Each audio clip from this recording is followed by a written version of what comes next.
June 15, 1966, 2:17 a.m. Greenwich Village's Gaslight Cafe was thick with cigarette smoke and tension when Paul Simon pointed his finger directly at Bob Dylan and spoke the words that would destroy a friendship and ignite a decade-long war between two folk music legends. You're stealing my style, Bob, and everyone knows it. The cafe fell silent. Art Garfunkel, sitting beside Simon, looked like he wanted to disappear. Dylan, 25 years old in his worn leather jacket, took a slow drag from his cigarette, his eyes hidden behind those familiar dark sunglasses. What Dylan said next would end their friendship that night and start a battle that would consume both their careers for the next 10 years. But Dylan's response was so cold, so calculated, so devastatingly accurate that he would ultimately force Paul Simon to confront the biggest limitation of his own artistry. To understand why this moment mattered so much, you need to know what brought these two folk legends to the same table and why Simon's accusation cut so deep. By 1966, Bob Dylan and Paul Simon were the twin stars of Greenwich Village's folk scene. Both were poets, both were melody masters, both were the voices of young America, but beneath the surface, a tension had been building between them for months. Dylan had gone electric at Newport in 1965. Half the crowd cheered, while the other half screamed, "Traitor." But Dylan didn't care. He was pushing boundaries with his music, breaking rules, shocking everyone. Paul Simon was more careful. Simon and Garfunkel's duo was known for perfect harmonies, poetic lyrics, and acoustic simplicity. The Sound of Silence had become a massive hit in 1965, but Simon was watching Dylan's bold moves and growing uncomfortable. Because Simon believed Dylan was borrowing from his musical style, and that thought was eating him alive. 3 months earlier, in March 1966, Simon had made a veiled comment in an interview. Some artists build on other people's innovations. Originality shouldn't be confused with influence. Dylan had heard those words, and he knew exactly who they were about. The story of that night began like this. The Gaslight Cafe was a basement venue in the heart of Greenwich Village. Even at 2 a.m., it would be packed. Poets, musicians, bohemians, music lovers, everyone gathered there. Simon and Garfunkel sat at a corner table. They were drinking wine, planning their future. They were discussing the track list for their new album. When Dylan walked through the door, the cafe's atmosphere shifted. People began whispering. Some looked at him. Others tried not to. Dylan headed to the bar to order a drink. But Simon had seen him. And that night, the wine, the suppressed jealousy, and the anger that had been building up against Dylan clouded Simon's judgment. "Paul, let it go," Garfunkel said quietly. He understood what Simon wanted to do. "No," Simon said. "This conversation needs to happen." Simon stood up and walked over to where Dylan stood at the bar. "Bob." Dylan turned. He saw Simon and smiled. "Paul, what's up?" "I want to talk to you." "Go ahead." Simon looked around. Everyone was watching them, but he didn't care.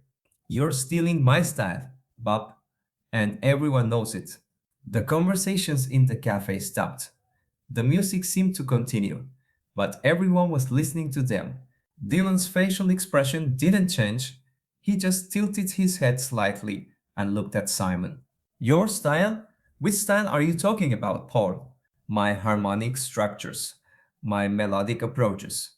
You used this style of harmonic changes before you wrote like a rolling stone." Dylan took a deep drag from his cigarette. And, and you took them and made them your own music, without giving credit, without thanking me."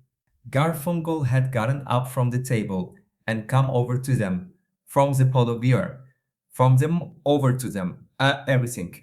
"No, Art, this conversation is happening now." Dylan put down his glass and turned towards Simon. "Paul, are you claiming ownership of all of music history?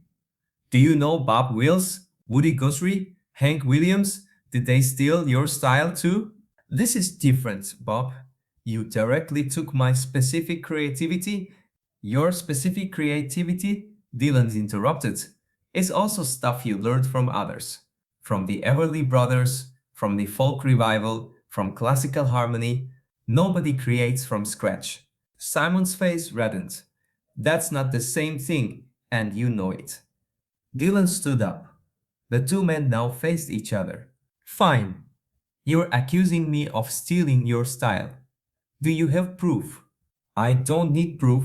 Musicians know. Which musicians? Simone looked around. Everyone was watching them, but no one was stepping in. Everyone in this industry is talking. Bob. Dylan smiled slightly, but it wasn't a warm smile. Paul, let me tell you something. You're a talented musician. You write good songs, but you have a problem. What's that? You take your music too seriously, but you don't take yourself seriously enough. Simon tried to understand what he meant. Dylan continued. You're so focused on creating perfect harmonies that you never take any risks. I take risks, that's why people listen. You play it safe, that's why people get bored. These words cut Simon deeply, because they were partly true. I'm not finished.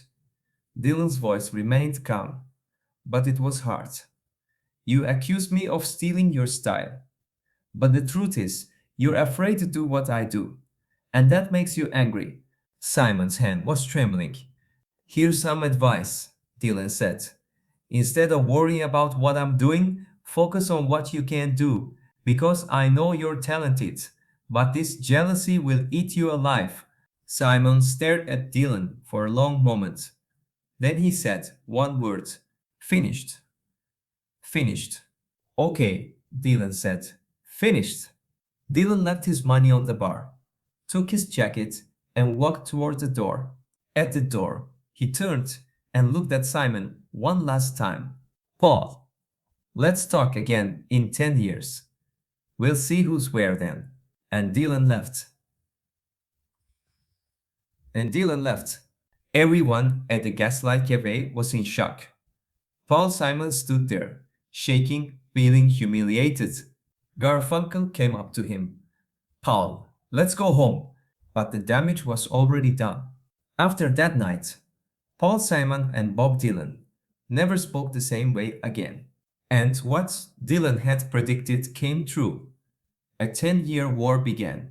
Simon began making negative comments about Dylan at every opportunity. In interviews, he said Dylan was overrated. He talked about what real songwriting was. He claimed Dylan's music was noise. Dylan never responded. He remained silent. But his actions spoke. From 1966 to 1976, Dylan underwent constant musical evolution. Blonde on Blonde, John Wesley Harding, Nashville Skyline, Blood on the Tracks. Each album was different. Each album pushed boundaries. Simon, meanwhile, stayed in the same place. He continued to write beautiful songs, but he never took risks. And the music industry noticed. In the 1970s, music critics spoke of Dylan as a generational voice, while they called Simon talented but safe. This situation made Simon even angrier. In 1973, Simon said in an interview, about Dylan, Bob Dylan is an overrated musician. People pretend to understand him, but his music is confused and meaningless. When this interview reached Dylan, Dylan just laughed. Paul is still in the same place, he told his friends. Still watching me. In 1975, Dylan released the Blood on the Tracks album. Critics declared it a masterpiece. Rolling Stone magazine wrote Dylan's most powerful album. The same year, Simon released Still Crazy After All These Years. It was a beautiful album, but no one called it a masterpiece. And Simon finally began to understand. Dylan had been right. In the summer of 1976, Simon was working in a Nashville studio on his album. His producer was showing him demo tapes. Let's try this style, the producer said. More experimental, like Dylan does. Simon stopped. Like Dylan does? Yes. More risk taking. More. No, Simon said quietly. Not like Dylan does. Like I want to do. That night, Simon thought for a long time. It had been 10 years since that night at the Gaslight Cafe, and Dylan had been proven right. Simon had been afraid to take risks. He had played it safe, and that had limited him. In 1977, Simon made a decision. He wrote a letter to Dylan. Bob, Pachu, I bet means. Bob, Dylan, what you said 10 years ago at the Gaslight was right. You were taking risk. I wasn't. You were evolving. I was staying in the same place. I attacked you not because I was angry at you, but because I was angry at myself. I apologize. Respect. Respect. Paul. When Dylan received the letter, he waited a week. Then he wrote a short reply. Paul, no apology needed. Music is a tough business. We're all learning. Good luck with your music. Bob. In 1978, the two met at a music awards ceremony. Backstage, Paul Simon approached Dylan. Bob. Paul, a long silence. Thank you for the letter, Simon said. You're welcome. You are right. That night, about everything. Dylan shrugged. I'd forgotten about that night, but he hadn't forgotten, and Simon knew it too. Maybe someday we can work together, Simon said. Dylan smiled. For the first time, a real smile. Maybe. They never did work together. But the war was over. In the 1980s, both musicians continued on their own paths. Dylan constantly changing, constantly evolving. Simon began to become more experimental, taking risk-filled projects like Graceland. In the 1990s, Simon spoke about Dylan in an interview. Bob Dylan taught me the most valuable lesson I learned. You can't grow without taking risks. I had gotten used to playing it safe. He showed me that. The interviewer asked, do you regret that night? No, Simon said, because without that night, I couldn't have become a better musician. Dylan did me the biggest favor. He confronted me with my own limitations. Dylan never discussed this topic publicly, but close friends knew he respected Paul Simon. Paul is a talented man, he would say. He was just afraid. Fear is art's greatest enemy.